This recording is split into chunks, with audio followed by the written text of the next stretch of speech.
नमस्कार साथियों। किरण बाई की कहानियां चैनल में आपका स्वागत है। संकल्प से टकराने के बाद अंशुला के दिल की बत्ती बिना ब्लिंक किए एकदम से जल गई थी और वह सीधा दिशा के रूम में भाग गई। जब आंधी तूफान टकराएंगे तो बादलों की धमक और बिजली की चमक तो होगी ही, और आनंद तो तभी आएगा जब थोड़ी बूंदाबांदी भी हो। तो बस ऐसे ही अंशुला और संकल्प टकराए तो मिस्टर एरोगेंट को गुस्सा आना तो लाजमी था। अंशुला ने भी अपने बूते भर पूरा जवाब दे दिया था। एक दूसरे के बाजू पर स्पर्श से उनके शरीर में बिजली भी कौंधी थी और अंशुला की आंखों से बूंदें भी बरसी थीं।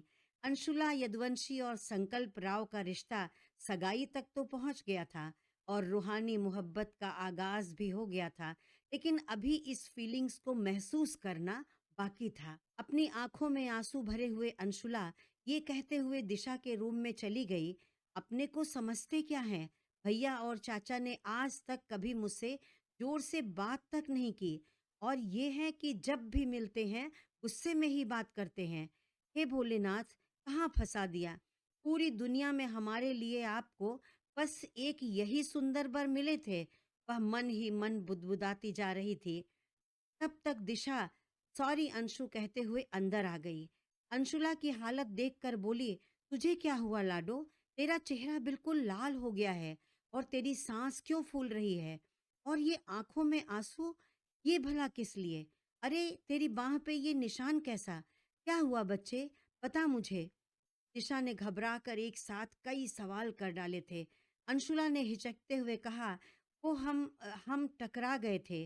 दिशा चिंतित होकर बोली, किससे? अंशुला ने निगाह नीचे कर ली थी। दिशा उसकी कांपती पलकों को देखकर सब समझ गई।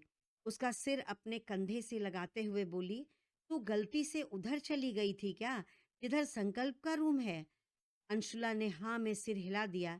दिशा ने उसे गले से लगाकर उसकी बाह छूते हुए बड़े प्यार से कहा, टक्कर इतनी दमदार थी कि निशान छोड़ गई। अंशुला की दूध सी गोरी बाहों पर संकल्प के पकड़ने से उसकी अंगुलियों के गहरे निशान छप गए थे। अंशुला ने घबरा कर कहा, नहीं दी, वो हमने गिरने से बचने के लिए एक दूसरे को पकड़ लिया था। दिशा उसे छेड़ते हुए बोली, मैं भी तो वही कह रही हूँ, और कुछ थोड़े ही ना कह रही हूँ। अंशुला सकपका गई थी। दिशा ने उसकी साड़ी ठीक करते हुए कहा, चल लाडो, पंडाल में सब तेरा इंतजार कर रहे हैं। अंशुला को पंडाल की ओर आते देखकर महिमा जी जल्दी से उसके पास पहुंचकर बोली, मेरी लाडो बिल्कुल परी जैसी लग रही है। बेटा, तुझे तो किसी श्रृंगार की जरूरत ही नहीं। तेरा रूप तो वैसे ही सोने की तरह दमकता है। फिर अपनी आंख के कोने से एक उंगली पर थोड़ा सा काजल लगाकर अंशुला के कान के पीछे लगाते हुए कहा, मेरी लाडो को किसी की नजर न लगे, छोटे की भी। दिशा हंसते हुए बोल पड़ी। महिमा ने उसके सिर पर चपत लगाते हुए कहा, बड़ी शरारती हो गई है, कहीं तेरे भाई ने सुन लिया तो तेरी खैर नहीं। दिशा झूठी नाराजगी के साथ कहने लगी, आपको तो बस भाई की ही साइड लेना होता है। महिमा ने अंशुला और दिशा दोनों को अपने गले से लगाते हुए कहा, मेरे लिए तो तुम तीनों ही एक बराबर हो। दोनों अंशुला को लेकर पंडाल की ओर चल पड़ी। इधर संकल्प अपने दरवाजे के बाहर खड़ा भाग कर जाती अंशुला को देखते हुए चुपचाप अपने ख्यालों में उलझा सोच रहा था। क्या लड़की है, आंधी की तरह चलती है। और उसके चेहरे पर मुस्कान खिंच गई। उसे याद आया कि जब वह अंशुला से पहली बार टकराया और गुस्से में कहा था, आंधी की तरह चलती हो, तो कितनी मासूमियत से बोली थी, दादी कहती हैं कि मैं बसंती हवा की तरह आती हूँ और सबको महका के चली जाती हूँ। संकल्प ने महसूस किया उसके आसपास अभी भी अंशुला के परफ्यूम की खुशबू समाई हुई है। वह धीरे से बोल पड़ा, बसंती हवा। तब तक आयरा ने आवाज देकर संकल्प को चौंका दिया, भैया आप यहाँ खड़े किस सोच में पड़े हैं? कहीं इन दीवारों ने आपसे टकराने की गुस्ताखी तो नहीं कर दी कि आप उन्हें कायदे से समझा रहे हैं? संकल्प घबरा कर बोला, मैं तो किसी से नहीं टकराया। फिर अपनी ही बात पर झेपते हुए चुप हो गया। आयरा ने कहा, किसी से टकराएंगे भी नहीं, क्योंकि ये आपके रूम का एरिया है और शेर की मांद के बाहर आने की हिम्मत कौन करेगा भला? संकल्प ने उसकी चुटिया पकड़ते हुए कहा, बहुत बातें बनाने लगी है। चल बता कब आई? और अब तक मुझसे मिली क्यों नहीं? बुआ फूफा जी भी आए हैं। आयरा संकल्प की बुआ की बेटी थी। बचपन से ही संकल्प की कलाई को राखी से सजाती आई थी, इसलिए संकल्प की लाडली बहन थी। अपनी चोटी छुड़ाते हुए बोली, भैया छोड़ो, नहीं तो मैं मामा से शिकायत कर दूंगी। और अपनी चोटी छुड़ाकर भागने लगी। संकल्प उसे दौड़ाते हुए बोला, रुक अभी बताता हूँ। जाते जाते वो चिल्लाई, मामा जी आपको गेस्ट रूम में बुला रहे हैं, जल्दी जाइए और मेरे पीछे मत आना, मैं भाभी से मिलने जा रही हूँ। संकल्प के चेहरे पर एक मुस्कान आ गई थी और वह गेस्ट रूम की ओर चल पड़ा। गेस्ट रूम के दरवाजे पर पहुंचकर संकल्प ने देखा कि अंदर अंशुला की दादी और शायद उसकी चाची बैठी हुई थीं। समर भी वहीं था। संकल्प को आते देखकर समर उठ खड़ा हुआ और बोला, आओ संकल्प। दादी ये संकल्प हैं। फिर मुस्कुराते हुए बोला, राव संकल्प सिंह। संकल्प ने झुककर दादी के पैर छू लिए। दादी ने उसके सिर पर हाथ रखते हुए कहा, जुग जुग जियो मेरे लाल, भोलेनाथ तुम्हारी रक्षा करें, तुम्हें हर बुरी नजर से बचाएं। और उनकी आंखें आंसुओं से भर आईं। संकल्प थोड़ा अटपटा गया। दादी के आंसू उसे तकलीफ पहुंचा रहे थे, लेकिन समझ नहीं पाया कि क्या कहे। दादी के आंसू कैसे पोंछे? वह अभी तो उनसे मिला और इतनी जल्दी वो किसी से घुल मिल नहीं पाता। ये उसका स्वभाव है। बस सिर नीचे करके उनके पास बैठ गया। थोड़ी देर दादी अंशुला की बातें करती रहीं। फिर समर ने दादी को सहारा देते हुए खड़ा किया और सब पंडाल की ओर चल पड़े। पंडाल में पहुंचकर संकल्प ने अपने बुआ फूफा सभी बड़ों का पैर छुआ। इस तरह से सबके बीच में तैयार होकर खड़े होना और सबसे बातें करना मिस्टर अकड़ू के लिए बहुत मुश्किल काम था, क्योंकि उनके लिए तो शादी ब्याह की यह रस्मों रिवाज बिल्कुल वाहियात थे। उनका कहना था, जाने क्यों लोग इतना दिखावा करते हैं, इतना तामझाम करने की जरूरत ही क्या है। पहले तो ये फैमिली ड्रामा चलेगा और उसके थोड़े दिन बाद दोनों अपनी अपनी गलती का ठीकरा एक दूसरे के सिर पर फोड़ते हुए अपनी जिंदगी नरक बना लेंगे। लेकिन आज वही संकल्प बड़ी शालीनता से सबके सामने खड़ा सबको अभिवादन कर रहा था। महिमा जी मन ही मन अंशुला को हजारों आशीष दे रही थीं। इसकी जिंदगी में अंशुला के कदम पड़ते ही कभी किसी से सीधे मुंह बात ना करने वाला मेरा अकड़ू बेटा कैसे सुधर गया है। माता रानी इन दोनों को हमेशा खुश रखें।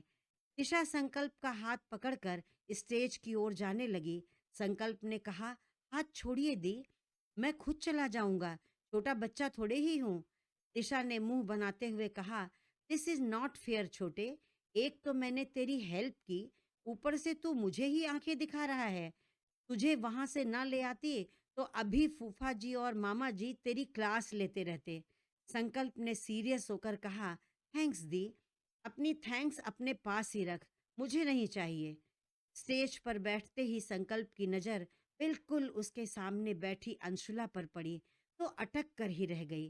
पहली बार उसने अंशुला को इस तरह से तैयार हुए देखा था। रानी कलर की साड़ी में हल्का सा मेकअप किए वह गुलाब के फूल से भी ज्यादा मोहक लग रही थी।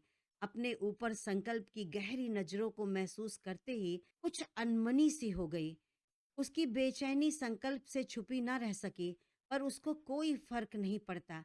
वो गहरी नजरों से बस उसे ही देखते हुए इंतजार कर रहा था कि कब वह अपनी पलकों को उठाकर उसे देखेगी और उसकी कजरारी आंखों में वह अपने लिए उसकी फीलिंग्स को पढ़ पाएगा। अंशुला ने एक बार आंख उठाकर संकल्प की ओर देखा तो एक पल को उसकी निगाहें भी संकल्प पर ठहर गईं। रेड शर्ट के ऊपर लाइट ब्राउन सूट पहने हुए आज वो भी गजब ढा रहा था। उसकी काली आंखें किसी को भी अपने वश में करने के लिए काफी थीं। लेकिन संकल्प तो अंशुला की कजरारी आंखों की गिरफ्त में था। अंशुला ने तुरंत अपनी निगाहें दूसरी ओर फेर लीं। ऐसा लगा कि जैसे किसी को खोज रही है। पंडाल में बैठे हुए कमल किशोर जी, रतन सिंह जी और संकल्प के फूफा जी और मामा जी सभी एक साथ बैठे इत्मीनान से फंक्शन का लुत्फ़ उठाते हुए स्नैक्स भी एन्जॉय कर रहे थे। बीच-बीच में उनके ठहाके की आवाज़ से पूरा पंडाल गूंज उठता था। किसी के दिमाग में ज़रा भी अंदेशा नहीं था कि कुछ अनहोनी भी हो सकती है। बस समर पूरी तरह से सतर्क था और पूरी कोठी में तैनात उसके गार्ड भी उसके एक इशारे की प्रतीक्षा कर रहे थे। पंडाल के एक किनारे की ओर समर अपने एक खास गार्ड शिवचरण के साथ खड़ा था। उन्होंने देखा कि एक आदमी जो पंडाल वालों के साथ था, उसने चाय कॉफी वगैरह सर्व कर रहे एक वेटर को अपने पास बुलाकर इशारे से कुछ कहा। अचानक इधर-उधर देखते हुए वो वेटर कोठी की साइड की ओर जाने लगा। समर बोला, शिवचरण, उधर पंडाल की मेन स्विच लगी है, शायद ये वही जा रहा है। चला भैया, टाइम आ गया है, चूहे बिल से बाहर आ गए हैं। जरा ध्यान से, पूरे पंडाल में किसी को कानो कान खबर नहीं होनी चाहिए और कोई अफरा तफरी नहीं मचनी चाहिए। बस फुर्ती से दबोच लेना साले को। और खुद अंशुला पर एक नजर डाली जो अपनी दादी के साथ अकेली ही बैठी थी। समर सीधे अंशुला की तरफ चल पड़ा था और शिवचरण कोठी की मेन स्विच बोर्ड की तरफ। उस बेटर ने जैसे ही मेन फ्यूज निकाला, पंडाल की लाइट फ्लक्चुएट करते हुए बंद हो गई। रतन सिंह जोर से चिल्लाए, ये क्या हो गया? क्योंकि उनकी कोठी में पावर बैकअप इतना स्ट्रांग था कि कभी अंधेरा हो ही नहीं सकता था। पंडाल में थोड़ी सी हलचल हुई, लेकिन तुरंत ही लाइट आ गई। अंशुला ने देखा कि अभी तो समर भैया यहीं मेरा हाथ पकड़े खड़े थे, फिर अचानक कहाँ चले गए? वह परेशान होकर इधर उधर देखने लगी। जो आदमी अंशुला की ओर बढ़ रहा था, समर उसे अपना शिकार बनाकर निकल चुका था। राव बिला के बाहर एक वैन में एक वेटर को पकड़कर शिवचरण बैठा था और दूसरे आदमी की गर्दन दबोचे समर बैठा था। समर ने अपने दूसरे हाथ का पंच दिखाते हुए कहा, ससुरे, तुम्हारी इतनी हिम्मत हो गई कि कोठी के भीतर तक घुस गए? क्या करने गए थे वहां? और उसका कॉलर पकड़कर उसका सिर वैन की छत से टकरा दिया। वह घिघियाते हुए बोला, हम कुछ नहीं जानते भैया, हम तो गरीब आदमी हैं, 4 पैसा कमाने के लिए वेटर का काम करते हैं। इस आदमी ने हमें 10,000 में बिजली की मेन स्विच उड़ाने के लिए कहा था। हम रुपए की लालच में आ गए। हमको माफ कर दीजिए सर, आगे से ऐसी गलती कभी नहीं करेंगे। अब समर दूसरे लड़के की ओर घूरते हुए मुक्का तान कर बोला, अब तुम जल्दी से शुरू हो जाओ बेटा, कि क्यों आए थे, किसने भेजा था, वरना तुम्हारी तो हम तरीके से पूजा करेंगे। उसने थूक सटकते हुए कहा, मैं कुछ नहीं जानता साहब, किसी ने मुझे इस काम के लिए कहा था। तब तक समर का एक झंडाटेदार थप्पड़ उसके गाल पर इतनी जोर से पड़ा कि उसका जबड़ा हिल गया। वह मिमियाते हुए बोला, एक आदमी का फोन मेरे पास आया था कि पंडाल में जाकर एक लड़की को ये इंजेक्शन चुभा देना। उसके लिए मुझे 50,000 मिले थे। कुछ सोचते हुए समर का कलेजा कांप गया था। उसने लड़के का बाल पकड़कर झिंझोड़ते हुए कहा, क्या था उस इंजेक्शन में? कहाँ है वह इंजेक्शन? इंजेक्शन में क्या था? मुझे कुछ नहीं पता कि इंजेक्शन में क्या था। जब आपने मुझे पकड़ा तो वही पंडाल में गिर गया।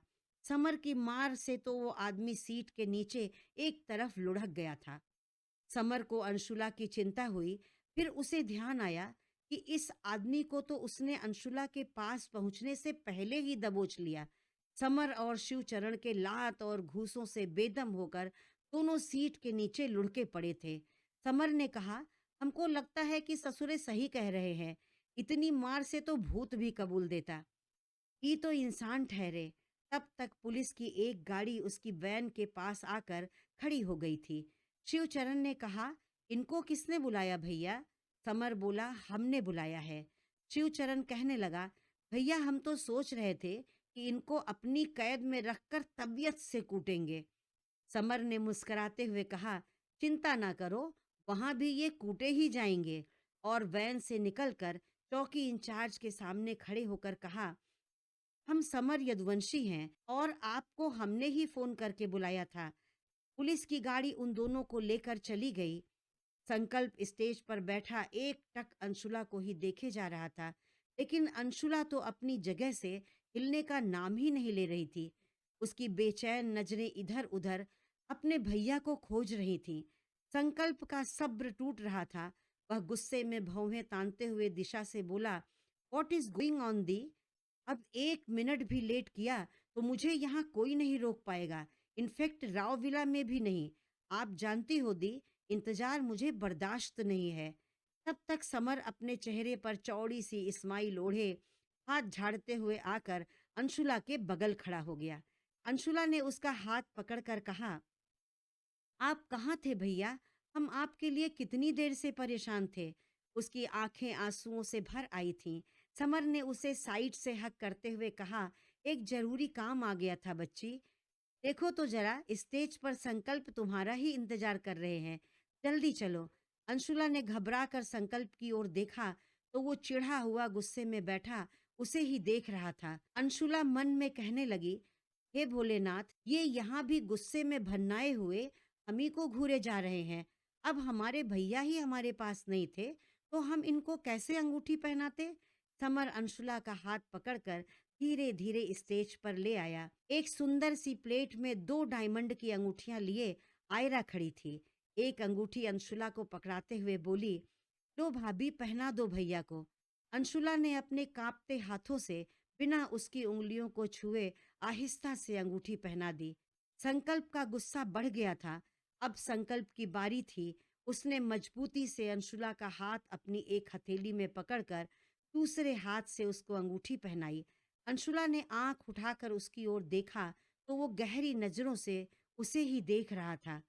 फोटोग्राफर की आवाज आई, स्माइल प्लीज। अंशुला तो हल्का सा मुस्कराई भी, पर राव साहब, नहीं जी, उनको कहाँ मुस्कराना आता है। इस समय तो बिल्कुल भी नहीं। इतनी देर से फैमिली ड्रामा देख झेलते झेलते खार खाए बैठे थे। महिमा जी अपने बेटे के स्वभाव को जानती थीं कि ये सब उसके लिए कितना मुश्किल था। इसलिए दोनों को स्टेज से नीचे लाकर पंडाल में ही एक सोफे पर बिठा दिया और अपने काम में व्यस्त हो गईं। संकल्प ने अंशुला से पूछा, आपको कुछ खाना है? अंशुला ने नाम में सिर हिला दिया। संकल्प ने एक वेटर को बुलाकर अंशुला से फिर पूछा, चाय या कॉफी? अंशुला ने वेटर की ओर देखकर चाय मांग ली। संकल्प खुद एक कॉफी लेकर चुपचाप पीने लगा। अंशुला के साथ बैठे संकल्प को अपने पीछे 2 औरतों के बात करने की आवाज सुनाई दी। अंशुला की चाची से वो अभी थोड़ी देर पहले ही मिला था, इसलिए उन्हें पहचानता था। वो दिशा की सास से महिमा को दिखाकर पूछ रही थी, ये ही दूल्हे की अम्मा हैं? दिशा की सास ने कहा, हाँ यही हैं। हमारी समधिन जी बड़े अच्छे स्वभाव की हैं। चंचला ने कहा, बहुत बड़ा दिल है इनका। तभी तो सब कुछ जानते हुए अंशुला की ओर इशारा करके इस खतरे की घंटी को अपने इकलौते बेटे के गले में बांध रही हैं। दिशा की सास हैरानी से चंचला को देखने लगी। चंचला बोली, महादेव संकल्प बिटवा और उनके परिवार पर अपना आशीर्वाद बनाए रखें, वरना ये तो बहुत मनहूस लड़की है। दिशा की सास को उसकी बात में इंटरेस्ट आने लगा था। आखिर उनको महिला मंडली के लिए एक मसालेदार न्यूज़ जो मिल रही थी। हैरानी से आंखें चौड़ी करते हुए बोली, अच्छा, क्या कह रही हैं आप? अरे दीदी, भगवान झूठ न बुलवाएं। हाथ जोड़कर ऊपर की ओर देखते हुए बोली, हमारे जेठ जेठानी स्वर्ग में बैठे हैं। बेचारे बड़े भले आदमी थे। बिटिया का ब्याह बहुत बड़े परिवार में बचपन में ही तय कर दिया था। लड़का भी बिल्कुल राजकुमार जैसा। लेकिन इस लड़की की मति ही मारी गई थी। बड़ी हुई तो शादी से मना कर दिया। समाज में बड़ी बेइज्जती हुई। बेचारे माँ बाप इसी दुख में चले गए। भगवान उनकी आत्मा को शांति दें। संकल्प ने पीछे मुड़कर उनको घूर कर देखा। पहली बार मिला था। अंशुला की चाची थी, इसलिए अपने गुस्से को रोक ले गया।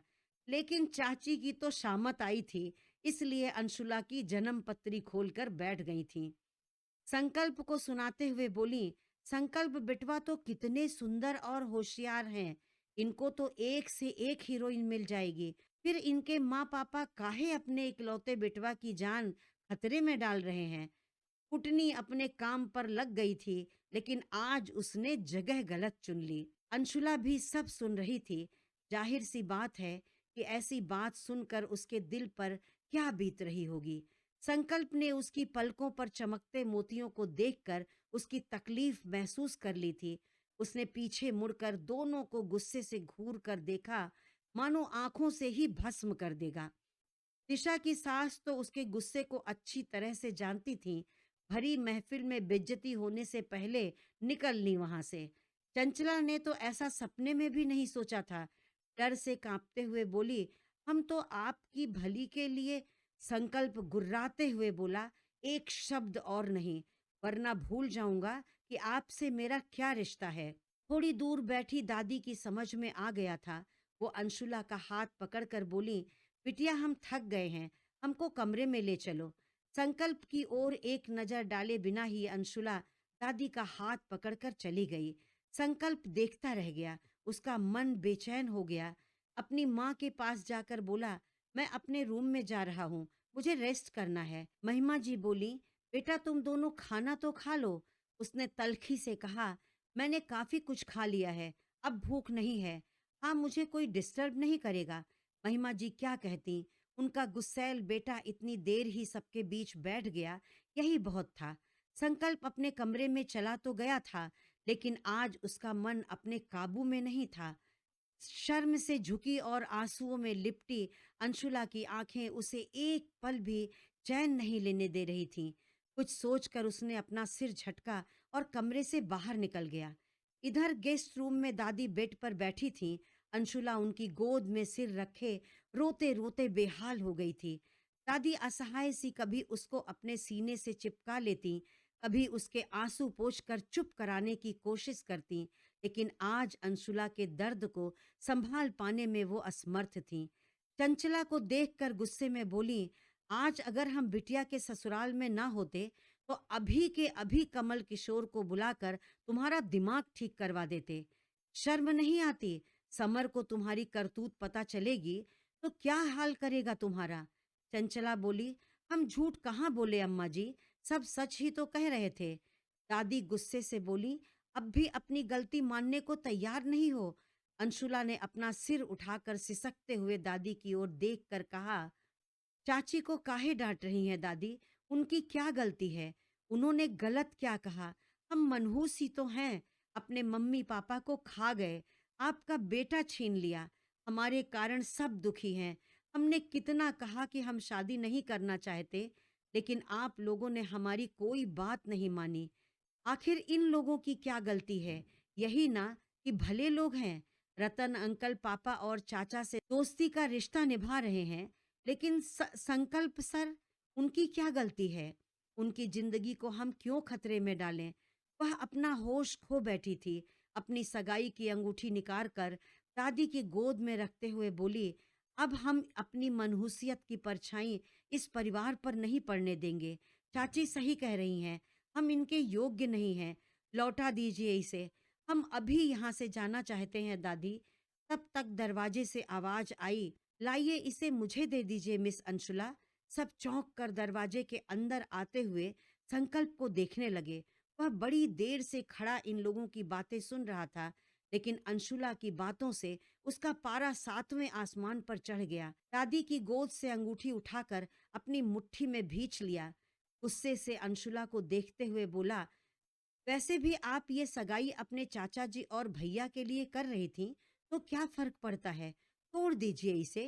अंशुला की चाची की ओर देखकर गुस्से से बोला, अब तो आपके मन को शांति मिल गई होगी, लेकिन एक बात ध्यान रखिएगा, अब कभी मेरे सामने मत पड़ जाइएगा, वरना मैं भूल जाऊंगा कि आप समर की माँ हैं।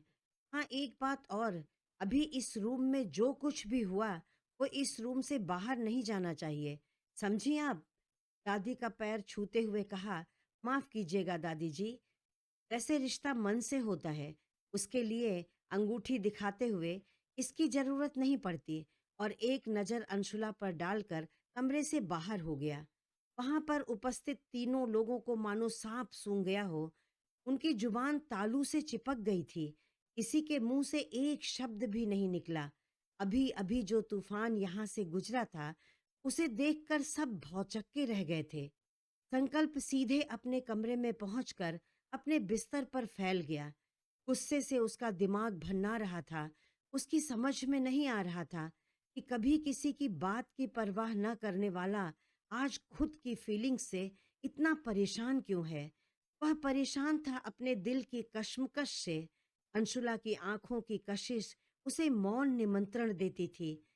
आंखों में अंशुला का मासूम चेहरा बसा हुआ था, लेकिन अंशुला का रूखा व्यवहार उसे सोचने पर मजबूर करता था कि उसके मन में क्या है। मुझसे शादी करना क्या उसके लिए मात्र समझौता है? आज तो अंशुला ने हद ही कर दी थी। सगाई की अंगूठी निकालकर फेंक दिया। वह मुट्ठी खोलकर देखता है, थोड़ी देर पहले ये अंगूठी अंशुला की नाजुक उंगली में उसने ही पहनाई थी। उस समय अंशुला की कोमल हथेली उसकी उंगलियों में कैद थी, जिसका एहसास अभी तक उसकी हथेली में मौजूद था। वो जानता था कि जिंदगी के खास मौके पर उसकी चाची ने जो कुछ भी किया, उससे वो बहुत आहत थी। लेकिन लेकिन क्या? अरे ये सब बात एक तरफ है। मिस्टर एरोगेंट की पहनाई सगाई की अंगूठी अंशुला ने उतार कर रख दी, वो भी उसकी आंखों के सामने। ये कोई छोटी बात नहीं थी। मिस अंशुला यदुवंशी, इसकी सजा तो मिलेगी। अकड़ू महाराज के गुस्से का सामना करने के लिए तैयार रहिए। अंशुला का परिवार होटल चला गया। संकल्प के परिवार में अंशुला की अंगूठी उतार देने वाली बात किसी को नहीं पता थी। अगले दिन सुबह कमल किशोर और समर रतन सिंह जी के साथ राव बिला में बैठे थे। कमल किशोर जी ने कहा, थोड़ी देर में हम बनारस चले जाएंगे। आज शाम को अंशुला की यहीं से पुणे के लिए फ्लाइट है। समर उसको एयरपोर्ट छोड़ने के बाद आ जाएगा। महिमा जी ने कहा, आज शाम को तो संकल्प की भी पुणे के लिए फ्लाइट है। फिर कुछ देर सोचते हुए बोली, क्यों ना ये दोनों साथ ही चले जाएं? आखिर जाना तो एक ही जगह है। महिमा जी ने सुझाव दिया। रतन जी ने संकल्प से कहा, देखो बेटा, अंशुला की टिकट भी तुम्हारी वाली फ्लाइट में ही कंफर्म हो जाए तो अच्छा है। संकल्प ने कहा, जी पा, मैं देखता हूँ। संकल्प अपने फोन पर अपनी फ्लाइट में टिकट अवेलेबल का करंट स्टेटस देखने लगा। थोड़ी देर बाद बोला, पापा, अंशुला की टिकट कंफर्म हो गई है। संकल्प और अंशुला एरोप्लेन में बैठ चुके थे। दोनों की सीट साथ साथ थी। संकल्प ने रास्ता देकर अंशुला को विंडो सीट पर बैठने के लिए कहा और खुद बीच में बैठ गया। एयरपोर्ट पर मिलने के बाद से अब तक अंशुला ने एक बार भी ना तो संकल्प की ओर आंख उठाकर देखा और न उससे कुछ कहा ही, जबकि संकल्प बार बार उसे ही देखे जा रहा था। अंशुला खिड़की के बाहर देख रही थी। संकल्प ने कहा, मिस अंशुला, अब आप ठीक तो हैं ना? अंशुला ने कोई जवाब नहीं दिया। संकल्प थोड़ा चिढ़कर बोला, आप मेरी बात का जवाब क्यों नहीं देती? अंशुला ने कहा, आप हमसे हमेशा इतने गुस्से में क्यों बात करते हैं? हमने आपका क्या बिगाड़ा है सर? कल भी पूरे कार्यक्रम में आप हमको गुस्से में बस घूरे ही जा रहे थे। संकल्प मन ही मन मुस्करा रहा था। अंशुला की हालत देखकर उसे बड़ा मजा आ रहा था। उसने सोचा, आपने संकल्प राव को परेशान किया है, थोड़ा तो परेशान होना ही पड़ेगा। और बोला, आप काम ही ऐसे करती हैं। अंशुला ने कहा, हम जानते हैं सर, आप हमसे उस बात के लिए नाराज हैं जो कॉलेज में हमने आपको कहा था। लेकिन सच कहते हैं, हमने आपको जानबूझकर कुछ नहीं कहा था। वह तो हम परेशान थे, इसलिए मेरे मुंह से आपके लिए सड़ू और अकड़ू निकल गया था।